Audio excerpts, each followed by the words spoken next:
first with pizza, they had the feeding tube. Oh, no, so now How premature is he? he was born at 35 months. Months. I don't use a religious knowledge. I just know 36 is better. After 36, they don't worry. At 35 months, they still worry.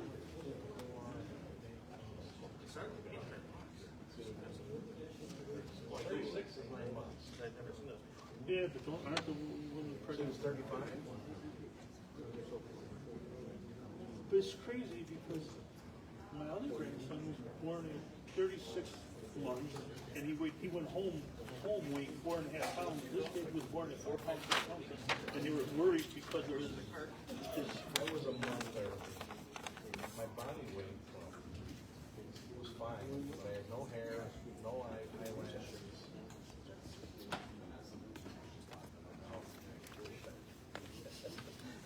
My hair going out of her ears.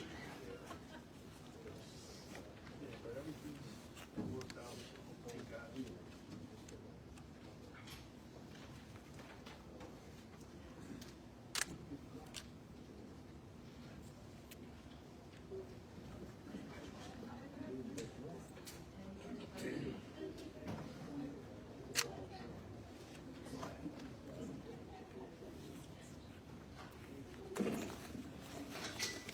Good morning. A meeting of President and Board of Trustees, Town of Cicero, will come to order. I have the clerk take roll call. Thank you. Good morning. Trustee Cava? Here. Kendari? Here. Garcia? Here. Karat? Here. Reeds? Here. Vargas? Here. Caruso? President Dominic? Here. For the record, Maria Pizarro, clerk. Everyone please rise for the Pledge of Allegiance. To the flag of the United States of America and to the republic for which it stands, one nation, under God, indivisible, with liberty and justice for all.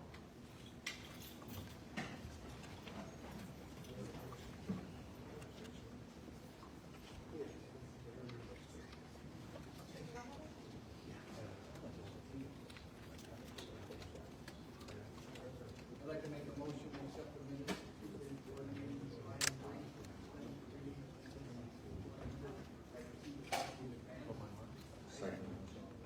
Motion by Trustee Karat, second by Trustee Garcia. All in favor? Aye. Opposed? Ayes have it. Okay, next on our agenda, we have a presentation by the Roosevelt Group, and at this time I will call Mr. Reyes to the podium.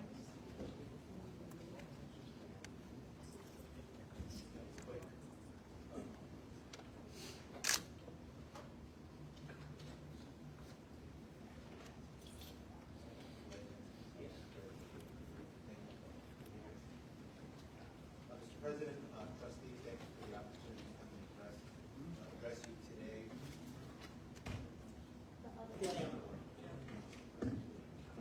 Thank you. Thank you for the opportunity to address you today, President Dominic and trustees. I want to start to thank you for the opportunities for my firm and business to represent the town of Cicero for many, many years now. We very much appreciate it and are grateful to all of you to give us for giving us the opportunity. So I know that Leader Hernandez, I think our representative is here. She's very, very, very busy these days with her other responsibilities. So she might be here to make a report, as well as Senator Cervantes may be here too. So I'm going to give you a quick overview. Some of it they may speak to as well. So let me start with this slide. So one of the projects that the President had asked us to work on with the town attorney, with Michael, is to come up with legislation that could help address some of the flooding issues that you all are very much familiar with. And we worked also with the town to get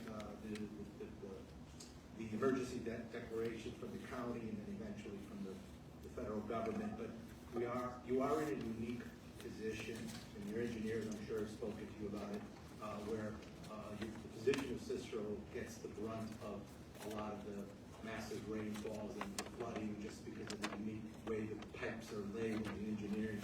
And so we're looking to create a flood district that would be a regional solution to a regional problem.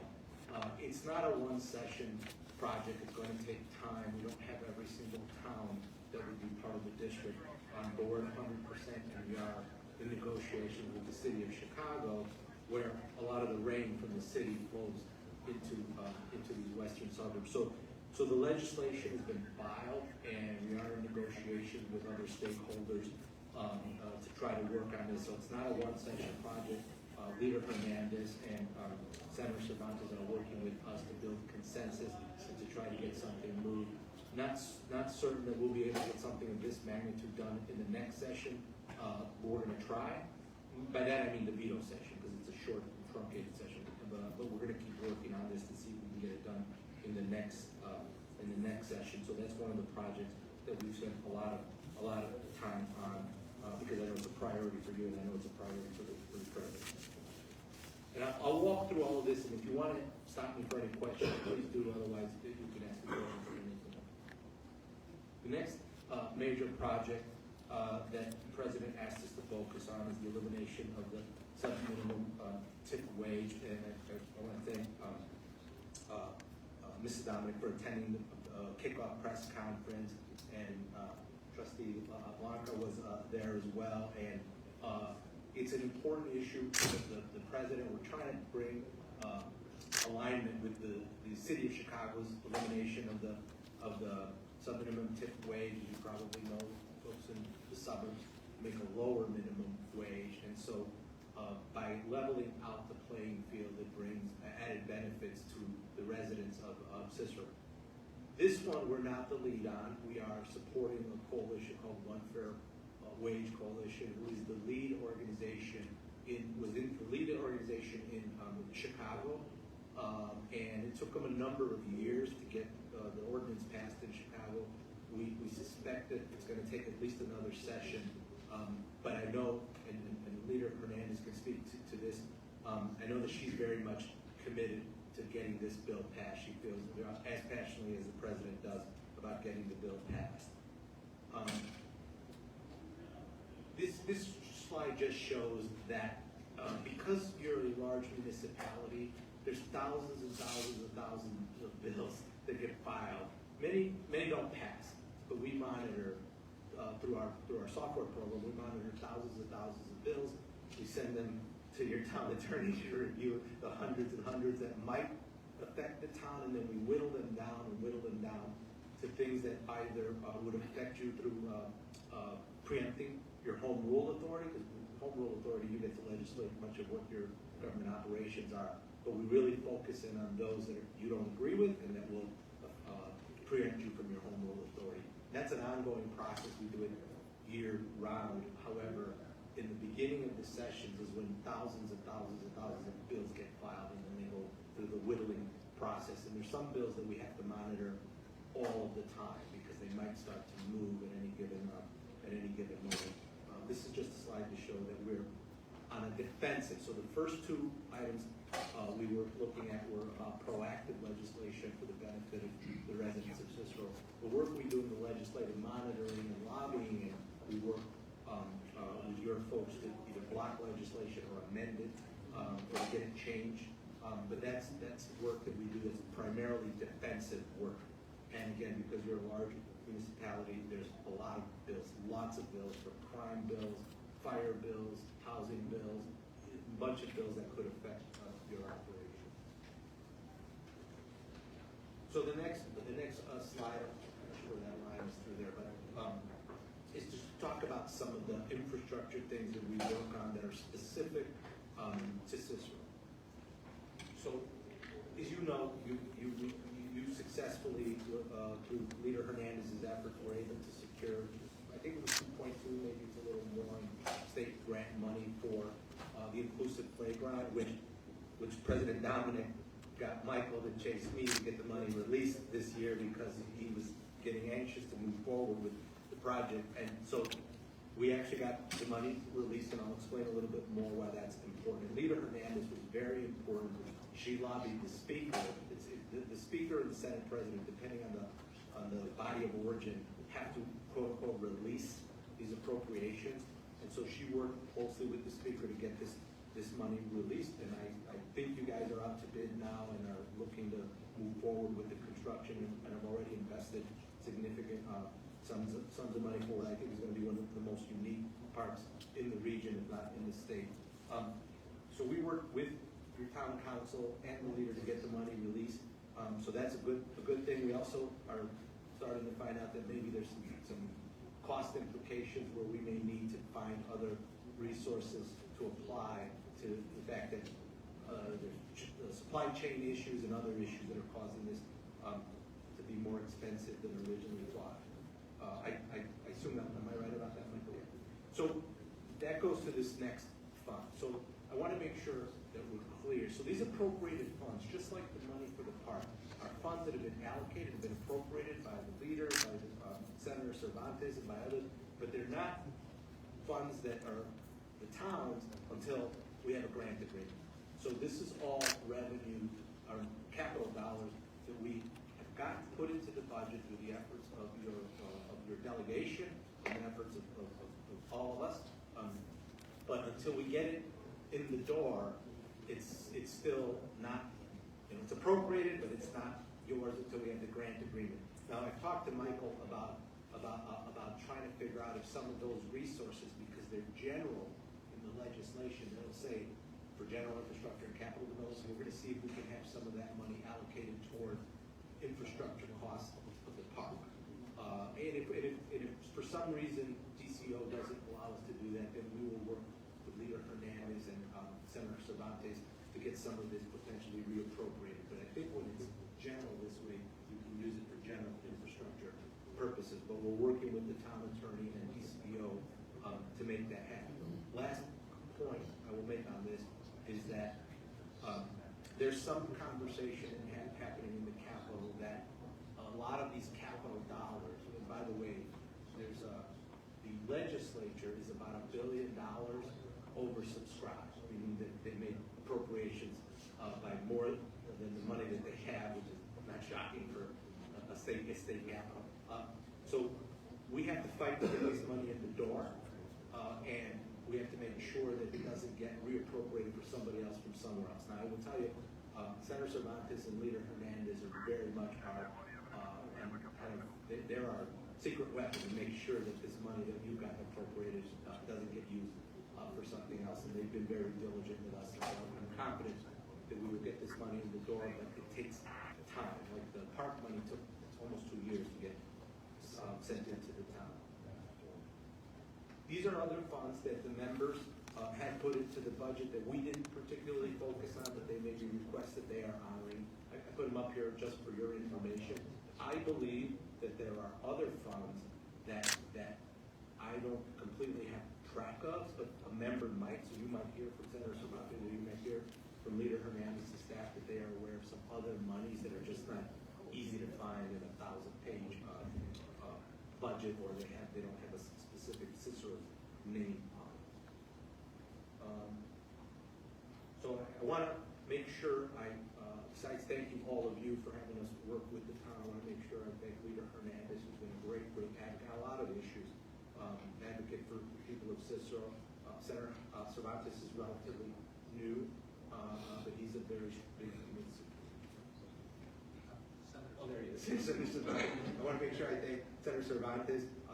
Representative Rashid has been very, very helpful. And Senator Mike Porfirio, who doesn't have a large part of Cicero, has been very much willing to advocate for the interest of the town. So I want to make sure all of you know your delegation, and there's some others that don't have, we have one precinct in the town, but I want to make sure all of you are aware that your delegation works very, very hard for the town and for the town of Cicero. So that concludes my presentation. I want to see if President or anybody has any questions for me.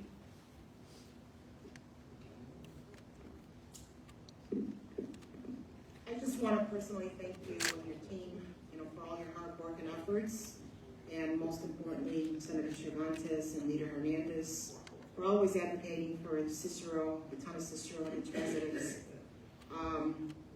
We all know that infrastructure, it's not just here in town, it's throughout the country.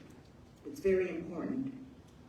We have received several complaints regarding a lot of our bridges and and I know some of them have been addressed, but there's still some, that haven't. And one of the major things is our flooding, so I'm very happy and thrilled to see that, you guys are working on trying to get money and trying to resolve that issue. We know that it's not just a Cicero problem, it's a problem that, involve other communities and that affect many communities, but unfortunately Cicero sustained lots of damage this last fall. So thank you for not forgetting that we still need your help, and thank you for all your hard work. Yeah, Victor, I want to say thank you for everything. Every time I've needed something, I've called you guys, and you guys got right on it. So I thank you. The only thing I ask is, can you tell them to call Cicero Little Ukraine so we can get more, since they give so much to Ukraine. Understood. And if there's no other questions, I'll Thank you, Victor. thank you.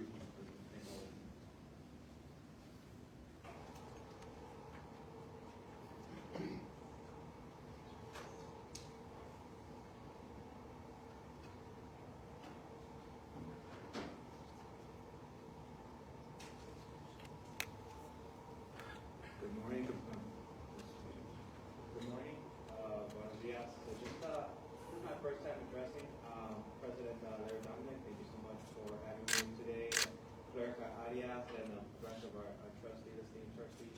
Thank you so much for having me. This is my first General Assembly representing the town of Cicero. It's been a great honor to represent the fine folks here in Cicero. And Victor did a great job of explaining a lot of the work that we do down there in Springfield. Can you introduce yourself? Oh, I'm so sorry. You're right. Hi, Javier Noera Cervantes, State Senator of the 1st Senate District. I have been in office since November of 2022. As State Senator, I represented the great town of Cicero and Springfield. Thank you, President Dominic. So just, Victor did a great job in discussing a lot of the work that we do down there. But I just would like to reiterate how important one-fair wages to us down in Springfield, especially to myself, coming from a working class family, single mother, and seeing how it's a struggle that a lot of our families have to deal with. So we unfortunately didn't get it passed in the spring session, but we still have veto session coming through. We're going to do a full court press to join 7 other states in the United States to be able to get one fair wage passed. So just want to thank again President Dominic and the town of Cicero for spearheading this effort. And we're going to hopefully try to get it done with Leader Hernandez and, of course, Senator Collins sponsoring the bill. As your state senator, from all the appropriation funding that Victor had discussed, our office has released and in the last 2 years and appropriated over around $2 million from the funding that you saw on the board.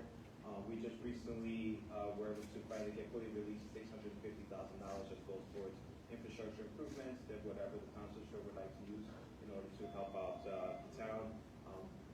So I'm really proud and looking forward to be able to get more appropriations for the resources to the town of Cicero. And so just want to keep it brief. Just want to say thank you so much for having me. And I'm going to continue to do my best to continue to represent the town of Cicero to the best of my ability. And my office is always open for anybody that needs any assistance with anything. And I look forward to serving you in the next General Assembly. You did a great job. Thank you. Thank you so much, President. Thank you.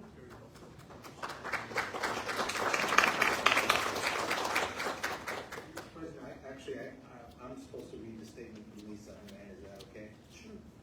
So this is from Leader Hernandez. I mentioned she's super busy with other duties. So good morning to you all. While I regret that I could not be with you today, I want to start by thanking you for the opportunity to represent you in Springfield and to provide a brief update on my work on behalf of the Cicero residents. My top legislative priorities this session included addressing the impact of flooding for our residents and eliminating the sub-minimum wage for tip workers. We worked closely on both initiatives, including the new regional flood district proposed by Mayor Dominic's team. And while we didn't make it across the finish line yet, I am committed to championing these 2 efforts until we do. I am also pursuing other avenues of flood relief and was able to pass HB 5357, which requires that insurers offer sewer backup and sump pump overflow coverage whenever someone buys or renews their also proud to share that House Joint Resolution 69, calling on the Biden administration to issue work permits to long-term immigrants, did pass both chambers with overwhelming support. Work permits would be a game changer for so many families in the community, creating opportunities for prosperity for generations to come. You've already heard that more than $6.7 million has been appropriated for infrastructure projects, including improvements to our fire station. I am very thrilled, and beyond thrilled, that the $2.23 million that I helped allocate for Cicero Inclusive Playground has been released, and we are now one step closer to making this vision a reality. To have a park in our community that provides a safe and accessible play area for children of all abilities and their families. I'm looking forward to the improvements and to celebrating that milestone with all of you. In addition to these investments to improve our physical space, I've been able to increase funding for human services in our community, including violence prevention, dental health, parent mentors, workforce development, mental health, and bringing unique opportunities for growth and wellness to our families. Just yesterday, I visited a program where youth and their parents were excitedly telling me about yoga, Zumba, their walking club, golf. It was inspiring to see how much they appreciated all these new experiences. And finally, I want to share an initiative that I will ask for your help with. For several years, I tried to get a special lottery ticket to help finance the Illinois Dream Fund Scholarship. And I'm happy to say that the ticket, the $5 Bingo Tripler, is now available for purchase. If you play the lottery, please look out for that ticket. I'm even happier to report that by the end of June, the proceeds have generated more than $780,000 for each, the Illinois Dream Fund, the United Negro College Fund. This means increased college scholarships and funding for many youth in their community, and they won't have the heavy weight of debt on their soldiers. It's an honor to represent all of you and to advocate for our fair share of resources. I look forward to continuing this mission in the coming year. Thank you for your ongoing support. Representative Leader Fernandez. Thank you. Thank you.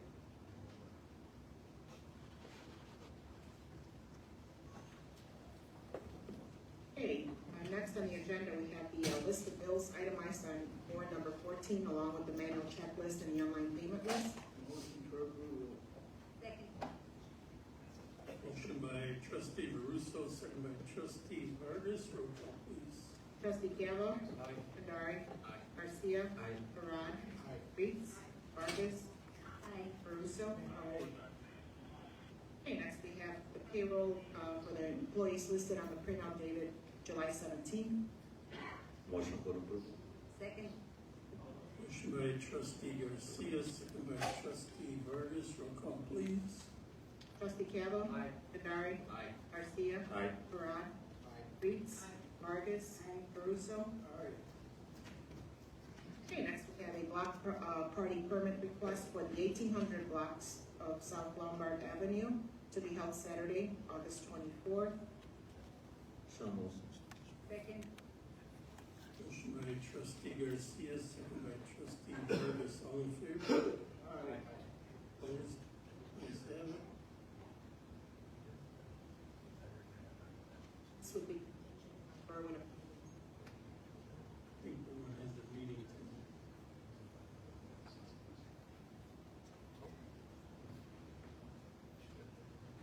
okay, next we have a permit request submitted by Inner City Impact to conduct their back-to-school event to be held August 9th. They are planning to have it again August 9th from 12 p.m. to 9 p.m. And they're expecting about 500 guests, and they want to give out school supplies to students. They're asking permission to block off 23rd place and post signs for it in advance. Motion for approval. Motion by trustee Garcia, second by trustee Vargas. All in favor? Aye. Opposed? Ayes have it. Okay, next we have a permit request submitted by Our Lady of Czestochowa at Charity Parish for their Parish Fest to be held August 24th, 25th, starting at 4 p.m. and ending Sunday at 10 p.m. They will be selling tacos, enchiladas, gorditas, and a lot of other goodies. It's a fundraiser. They're asking for no parking signs to be displayed on the block. No parking to begin at 6 a.m. On Saturday, since they will need to set up tents, tables, and chairs, and a stage for the live music event. And they're also looking to block the 30th Street between 49th Avenue and 48th Court. Motion for approval. Second. Motion by trustee Garcia, second by trustee Vargas, all in favor? Aye. Opposed? Ayes have it.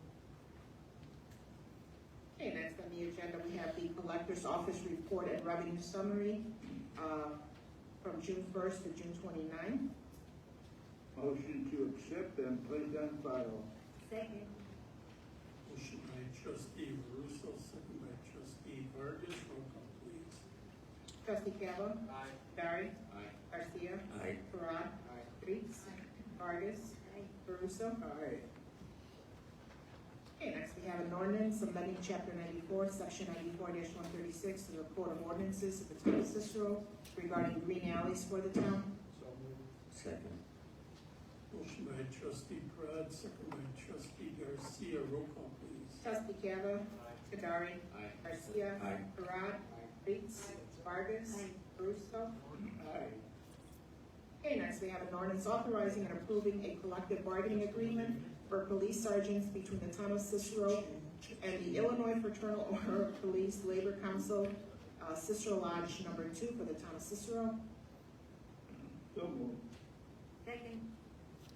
Motion by trustee Russo, second by trustee Vargas, roll call please. Trustee Cava? Aye. Kadari? Aye. Garcia? Aye. Parad? Reeds? Vargas? Caruso? Aye. Okay, next we have a resolution authorizing and approving an annual plan for program year 2024 to comply with the requirements of the Community Development Block Grant Program offered through the U.S. Department of Housing and Urban Development for the town. Motion for approval. Second. Motion by trustee Parad, second by trustee Garcia, roll call please. Trustee Cava? Aye. Kadari? Aye. Garcia? Aye. Parad? Reeds? Vargas? Caruso? Aye. Okay, next we have a resolution authorizing and approving the purchase of professional liability policy for the town of Cicero. So moved. Motion by trustee Russo, second by trustee Parad, roll call please. Trustee Cava? Kadari? Aye. Garcia? Aye. Parad? Reeds? Vargas? Caruso? Aye. Okay, next we have a recommendation by the town engineer to award the 2024 Green Alley project, CDBG project number 2023-0012 to the lowest responsible bidder. Motion for approval. Second. Motion by trustee Garcia, second by trustee Vargas, roll call please. Trustee Cava? Aye. Kadari? Aye. Garcia? Aye. Parad? Reeds? Vargas? Caruso? Aye. Okay, next we have the recommendation by the town engineer to award the 2024 Green Alley pavement project, ARPA, to the lowest responsible bidder. So moved. Second. Motion by trustee Parad, second by trustee Garcia, roll call please. Trustee Cava? Kadari? Aye. Garcia? Aye. Parad? Reeds? Vargas? Caruso? Aye. Okay, next we have the recommendation by the town engineer to award the contract for the construction of an inclusive playground to the lowest responsible bidder. So moved. Second. Motion by trustee Russo, second by trustee Vargas, roll call please. Trustee Cava? Aye. Kadari? Aye. Garcia? Aye. Parad? Aye. Reeds? Vargas? Caruso? Aye. Thank you. We'll be open for citizens' comments. Mr. President, if I could, I just wanted to, that last agenda item that was passed by the board for the inclusion park in Cicero, it's a lot of hard work went into that by a lot of people. We're excited that we're finally going to start the project this year. too. We were hoping to have it done this year, but we're going to be able to start it this year. It'll be done next year. It's a great inclusion park. Again, a lot of different groups work together to get the funding for that, the planning. Vanessa Parrish, Tom Thompson, and myself have been working very hard with the consultant and with the board and President Dominic. So we appreciate all the support, and we're very excited that we're going to have such a wonderful project, a wonderful park that will include everyone who has different levels of abilities and disabilities here in Cicero. So thank you for the vision, President Dominic, and we're excited to move that project forward. Thank you. I also would like to say thank you very much today, the board, for passing the Green Alley project that was recommended by the Stormwater Advisory Board. And I'm glad it passed, and from now on, all the alleys we do in Cicero will be green alleys, which will be a help to, to pick up some of the water that runs off into the sewer. So thanks again. Thank you for your recommendation.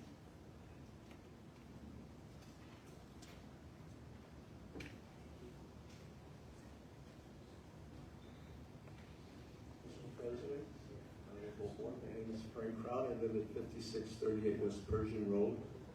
I've been following the flooding situation since 2010, in June and July of that year. And I'd like to say we as residents can contribute to alleviate the flooding problem by simply registering for the Metropolitan Water Reclamation District's Overflow Action Alert. This will send a text or an email to each resident's phone that registers, informing them of potential heavy rains and requesting that they cut back on the production of wastewater. The Metropolitan Sanitary District Stickney plant serves 36 municipalities. Not counting Chicago, the total population of that is 840,000 individuals. And it's estimated that each individual produces 40 gallons of wastewater a day. If every individual were to reduce their wastewater, it would help alleviate the flooding, because 40 gallons per individual comes to 33.6 million gallons of water that could be added to the flooding situation. So I really request that we all register for that overflow action report.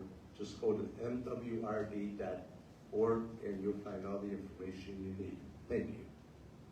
Thank you. I guess they finally got the message, because during the last storm Sunday and Monday, I got a text from the sanitary district asking me if there was any flood reports. So I guess they're finally getting the message.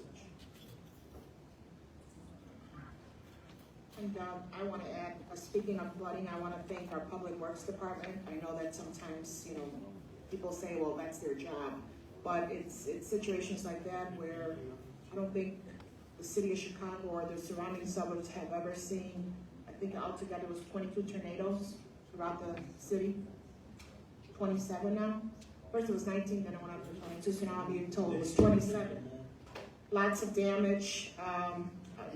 We all were alerted. We were all receiving messages that night, and I'm just very proud of our Public Works Department. When I reached out to Mr. Derek Dominic and Sam Jellick, they were out there picking up the debris. We are also proud of our fire department. I know that they were busy, and our police department. So thank you for being there for our residents.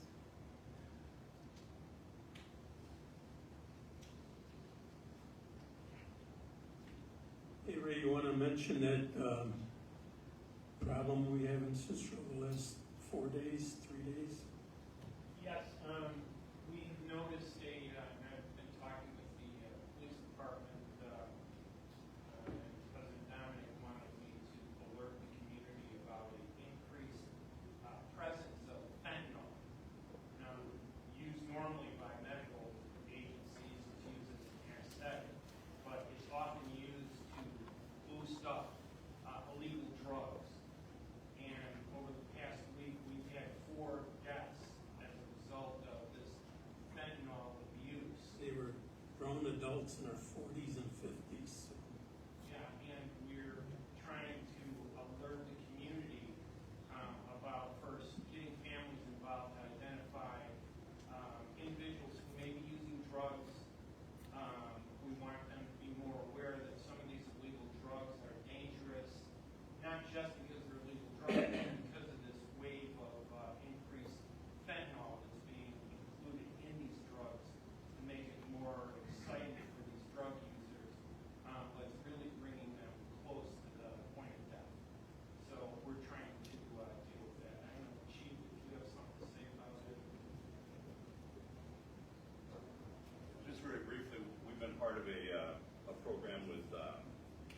Meloxicam, particularly with our hotels and motels in the area, training their personnel as well as making access to leave behind kits, they're called.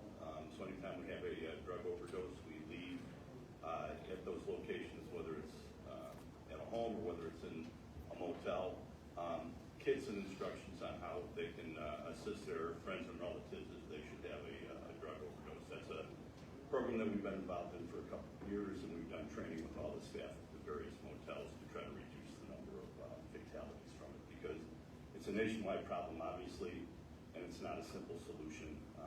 Part of what we're trying to do is make the, and for just for informational purposes, meloxicam is something that can reverse the effect of a heroin overdose on many occasions. And it's a very simple drug to administer through a nasal application, and much like a nasal spray at home. So it's a pretty basic first aid that we can provide to people in an emergency. And then what we're trying to do is educate, obviously, the motel staff, because obviously that's they're the ones that generally come upon these individuals. And then also, again, as I said, when we have situations at a home or wherever it may be, we try to educate the people that live with them, as well as provide them with the means to alleviate the problem if it occurs again. Because unfortunately, excuse me, many of the individuals that might suffer drug overdose may not be the first time, and it may not be the last time, even if they're able to survive it, because it's obviously a drug that's highly addictive. And obviously, we don't want anybody to use any illegal drugs or abuse prescription drugs. But we reaching out to families who are aware of individuals who may be using illegal drugs, to reach out to the police department and the fire department to let us know if we can be helpful.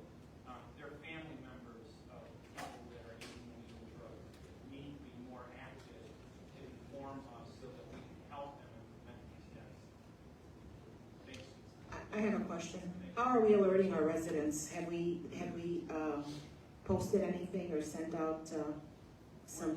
We're doing a robocall today. So we're starting today. We've written up information in a way to educate the public and get them aware of this fentanyl threat, and encourage families to get involved with, reporting to the police if someone needs help. It'll be on the town website too.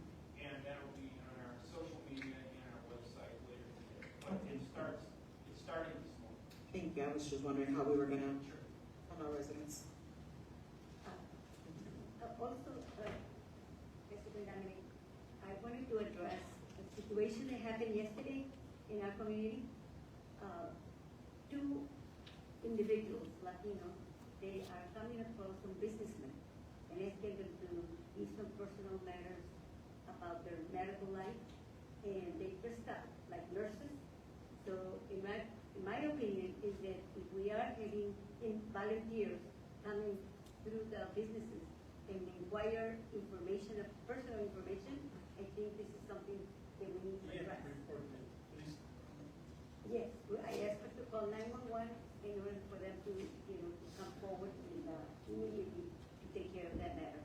But I wanted to let you know, because if they came to one particular businessman, they mean they're going to go down the street. And so, And the police have to be made aware of this. You're welcome. I'd like to make a motion to adjourn until the next meeting, which we held on August the 13th. Motion by trustee Veruso, second by trustee Garcia. Everyone in favor? Opposed? Ayes have it. Thank you, everyone. Be safe. Yeah, I was listening to the radio. The funny thing is, the guy was listening to the radio. Yeah, there was that. He goes commercial. Commissioners. Literally, like within 2 minutes. He came back to the radio.